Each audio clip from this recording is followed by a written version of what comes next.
am going to start off by putting together my broth on my pot liquor for the collard greens, okay? So I have 2 pounds of smoked turkey wings. I like turkey wing or I like turkey tail.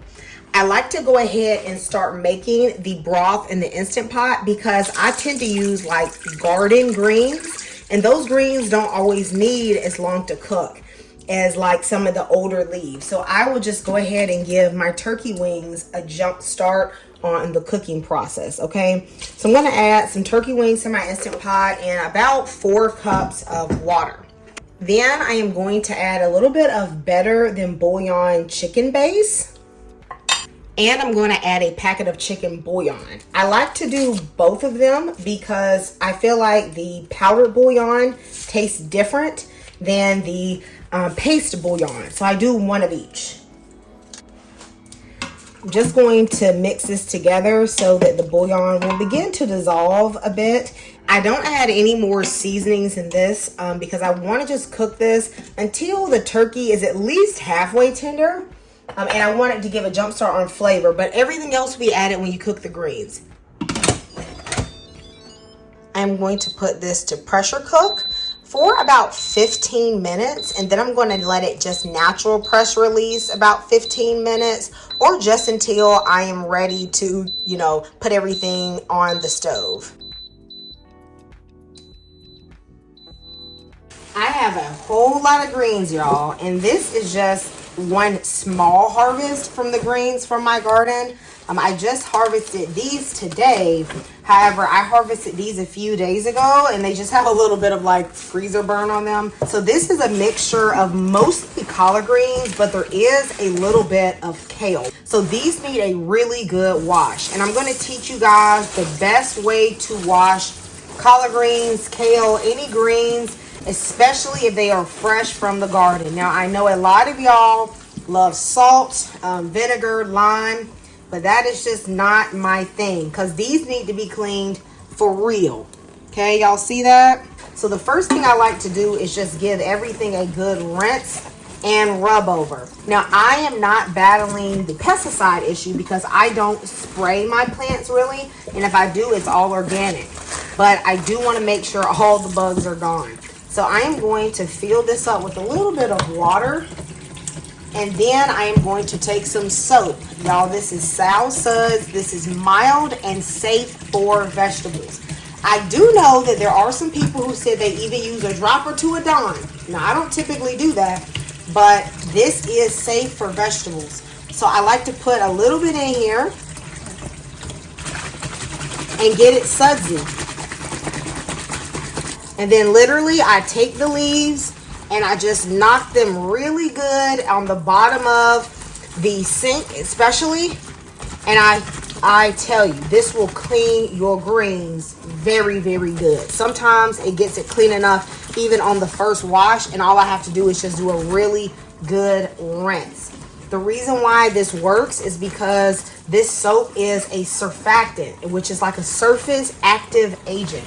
And what it does is that it literally lifts up and picks off any dirt or residue that is on your produce. I honestly don't understand why people use salt to clean greens because it just dissolves in the water. There's no friction that it can actually add because it's going to dissolve very quickly. I think that this is actually the most effective way.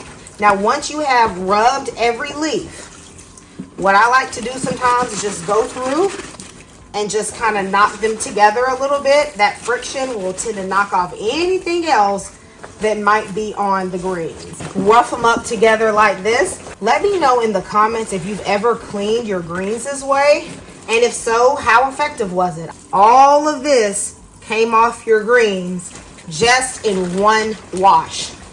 Now that I've drained the water, I'm going to give these a very thorough rinse. Some people like to cut off the stems. I think that takes way, way too long. What I always do is just take a leaf, I pinch it between my thumb and my index finger, pull. Done, baby, okay? This is a quick and practical way to de-stem your collard green leaves. So y'all, I am just filling up my sink with some clean water. Once I do this final rinse, we're gonna cut them up. Cutting collard greens is so easy, y'all, okay? So definitely you don't want to take this leaf by leaf. You're going to stack up a couple on top of each other. Now remember, we've already taken out the stem, so we don't have to worry about that part anymore. Then what I like to do is roll them up.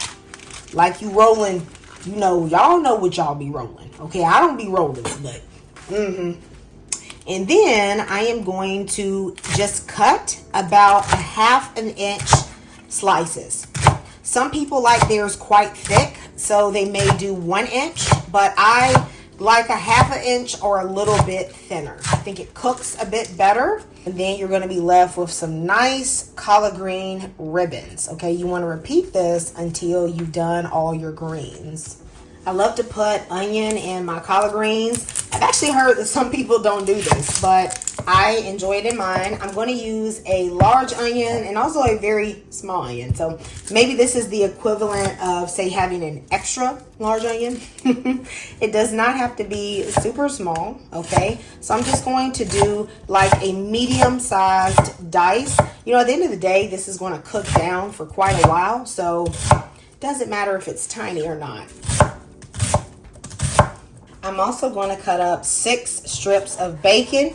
Now, if you don't dine with the swine, baby, I don't want to hear about it, because I know some of y'all get crazy out there the moment y'all see some pork, okay? But you do not have to use pork if you don't want to, all right? You can just substitute some oil, like olive oil and butter. I brought up the big pot, okay, because you're going to need a lot of room for all those greens to cook down.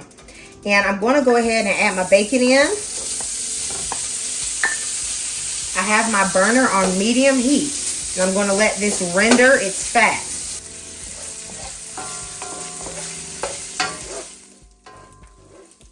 When the bacon is about 3/4 of the way cooked, I'm going to throw in all of those onions and just let them saute in that delicious bacon grease, baby, for about 3 to 4 minutes. Then I'm adding a tablespoon of minced garlic. Now, this garlic is actually fresh minced, all right? Just the stuff in the jar doesn't have the flavor that I am looking for. Then I'm going to put in 1/2 teaspoon of smoked paprika just to bring out that extra smoky flavor, and about 1/2 teaspoon of pepper. But of course, you can adjust all the seasonings to your own taste. At this point, my turkey wings have been depressurizing for about 20 minutes. As you can see, they're like halfway tender, which is fine. They're tender enough for me to like push the meat off the bone, but not so much that it's just falling apart. Remember, this is going to continue to cook. If you don't have an Instant Pot, then you can just begin to boil the turkey meat in a pot on the stove for about 30 minutes. Now let's go ahead and continue to season our pot liquor. I'm going to add in some minced onion. And yes, I'm adding fresh and minced onion. I just like to do it, okay? I'm also going to be adding in some garlic powder, a little bit of apple cider vinegar. I usually just start out with about a teaspoon, and then if I need more, I add it later. A little bit of sweetness goes well with greens, so I'm going to add a touch of honey. I have started using honey in my greens instead of sugar, and I've really enjoyed it. Just adds a nice flavor, but sugar or brown sugar is just fine. I'm also going to use some hot sauce, and that also will give that little bit of vinegariness. And for some spice, I have some crushed pepper flakes, and these are just some homemade pepper flakes. I grew the peppers and dried them myself, all right? And you can really do those to your taste. I like to go ahead and season the pot liquor before I put in the greens, because it's going to be almost impossible to season them again until they have cooked and wilted down. I'm not going to go in with any salt right now, because I've added in those bouillons and this smoked meat. Before I put the greens in, I'm just going to break up the meat just a little bit. Now we're going to add in our greens. This looks like a lot of broth, and it kind of is. You know, it's like 4 cups, but of course you can use less, and we can also cook it down. See why I brought out this big pot? Look at all these greens, okay? It's going to cook down, of course. I'm going to cover this and allow this to wilt. It's been about 10 minutes. Once it just starts to look like it's wilting, just rotate the greens that are on the bottom and bring them to the top. Make sure you just push those greens down into that pot liquor. Okay, you really want them to get flavored and you want them to cook well. How long it's going to take to cook these greens is really going to be dependent on, you know, how tender your greens are. Sometimes tender garden greens only take about 30 minutes. Other times, if they're a bit older, it can take an hour or two. All right, so I'm just going to cover this. I'm going to cook this on a simmer, and I'm just going to cook it for 30 minutes at first, and then I'll see how tender they are. All right, y'all, it's been 30 minutes, and I'm going to check on my greens. Y'all, this is looking so good, okay? Because these are those tender greens, they're a lot more tender than you might think, but I think they're not quite done where I want them to be. So I am going to let these cook for at least 15 more minutes on a low. There is a good amount of pot liquor. You have two options. You know, I could just let these simmer uncovered and reduce the pot liquor, or I could cover it partially and that will kind of reduce it as well, or just leave all the pot liquor. Okay, it's really up to you. I'm just gonna leave mine partial because I want it to reduce a little bit. It's been 15 minutes.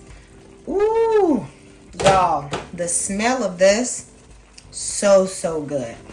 My goodness. These collard greens and a little bit of kale, okay, are perfectly tender. Guys, please let me know if you are going to make this recipe, and when you do, please let me know how much you love it. I hope you enjoyed this old-fashioned collard greens recipe, and I'll see you next time on Kamira's Kitchen. Goodbye, and God bless.